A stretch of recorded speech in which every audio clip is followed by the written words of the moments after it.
E aí, o que é essa síntese? Eu preciso pegar esses elementos e agora me apropriar deles.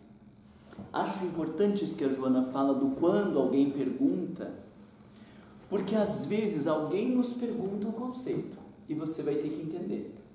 Mas tem uma questão que é mais interessante. Você estuda. Aí você está ali na rua e alguém esbarra em você.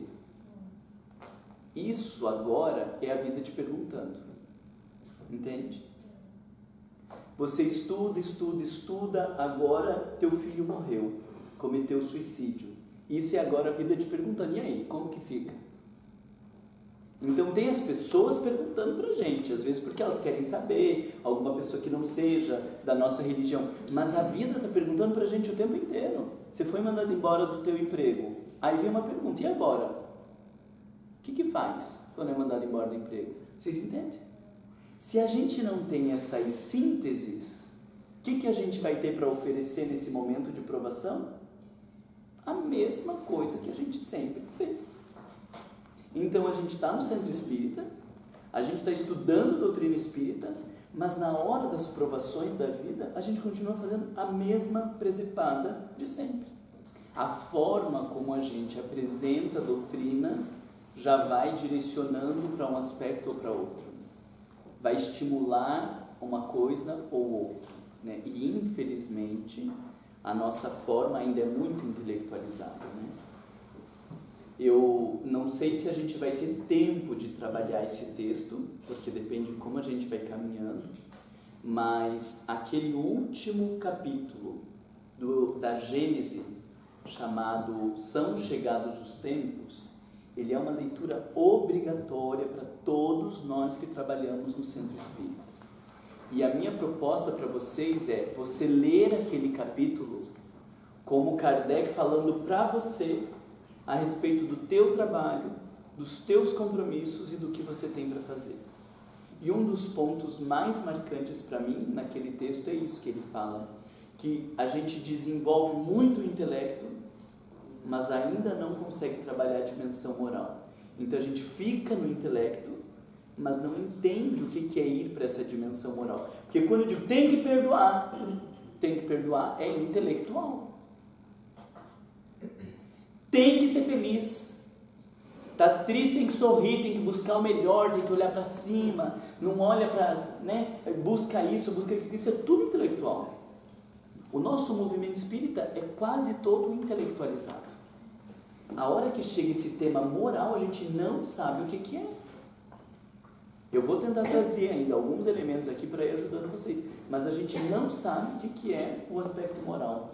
A gente fica no discurso, e aí tá lá naqueles vídeos que eu falei para vocês assistirem, mas o do vídeo do sábado lá, que foi, sei lá, uns 15 dias atrás, porque lá a gente estava falando justamente da divisão que Kardec faz da educação moral pelos livros e da educação moral com a arte de formar caracteres. A gente ainda está na educação moral pelos livros, a gente lê e diz, olha, isso aqui, ó, tem que perdoar. Faz como? Tem que ter fé, mas não tem, faz como? Tem que amar, mas não ama, faz como? Aí qual é a palhaçada que a gente está fazendo? Tem que perdoar, mas não sabe como. Então agora a gente diz que perdoa. Cai ali no degrau e dá uma delícia aqui dentro. Né? Aprender. Não que eu desejei o mal, jamais. Mas é que... Merece, né? Merece. Deus é grande. Deus é justo. Né? Porque eu estou lendo sobre o perdão, mas não sei como fazer esse negócio. A gente lê sobre o amor ao próximo. Então, a gente tinha que amar, mas não consegue amar. Aí agora a gente diz eu te amo. Só que fala eu te amo pro marido. E o marido diz obrigado. Leva na cara se falar um negócio desse. Diz muito obrigado. Meu amor, eu te amo. Aí diz, muito obrigado, meu bem. Leva na cara. Porque a gente não está preocupado em amar. Ou a gente está dizendo, eu te amo para dizer, me diga que você me ama. Então a gente não entendeu nada desse negócio de amor. Mas como tem que dizer que ama, né? E o desespero de todo casalzinho quando começa é qual que é o dia que pode dizer eu te amo. Porque depois que diz eu te amo, o negócio ficou legal. Palhaçada que a gente está vivendo. Então, estamos aí numa busca por fazer sínteses pessoais, porque isso já é um pressuposto do aprendizado. Quando eu pergunto para vocês como eu aprendo, eu estou perguntando para vocês como eu faço as minhas sínteses. Como eu pego um capítulo, um texto, um conteúdo que está lá e me aproprio desse negócio, para que isso me transforme em algum momento. Como que eu transformo o texto de Kardec em algo da minha vida? E por isso a palestra é pouco efetiva. Porque a palestra não dá tempo para a gente fazer a apropriação. Entendem? É do método.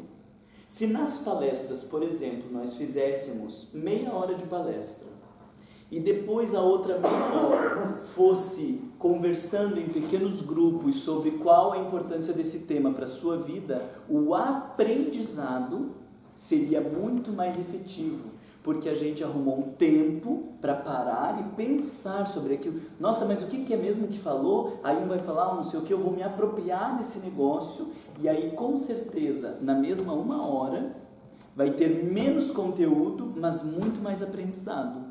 As nossas palestras têm muito conteúdo, mas muito menos aprendizado. E depois que termina a palestra, daí já tem o café, daí já tem não sei o que, daí a gente já saiu, daí vamos junto pro ponto de ônibus, já estamos falando mal do fulano que ficou, do tempo do não sei o que, e à noite quando chega em casa, na hora de dormir, a gente nem lembra da tal da palestra, porque não deu tempo para fazer este processo de síntese, de apropriação dos conteúdos. Então, olha o que eu estou falando para vocês. O problema não é a palestra, ter alguém expondo um conteúdo. Porque se é um cara que estuda sobre aquele tema, é bom você ouvir pessoas que têm domínio de determinado tema. O problema é a gente simplesmente ter o conteúdo sem ter tempo para cada um fazer a apropriação. Porque a gente fica na fantasia de que o palestrante está ali, ele falou tudo e as pessoas estão guardando tudo que ele falou. Guarda. O problema é que o café não é para nós, é para o outro. Fora isso. Fora isso, né? Que está ali assistindo e, nossa, fulana tinha que estar aqui, né? Hoje foi todo para ela a palestra, né? Só que se a fulana estivesse ali, ela ia estar falando da gente, né? O Mar não tinha que estar aqui, meu Deus, a palestra foi todo para ele. Então, quando a gente para e dá esse tempinho para pensar o que isso tem a ver com a tua vida, né? Você tem que até dar uma parada assim, meu pai do céu, eu pensei a palestra inteira na fulana. Aí agora a Maria está perguntando o que tem a ver com a minha vida. Não é que a minha vida é porque a fulana. Aí começa a falar da fulana. Mas vocês entendem que aprendizado quer dizer fazer síntese pessoal.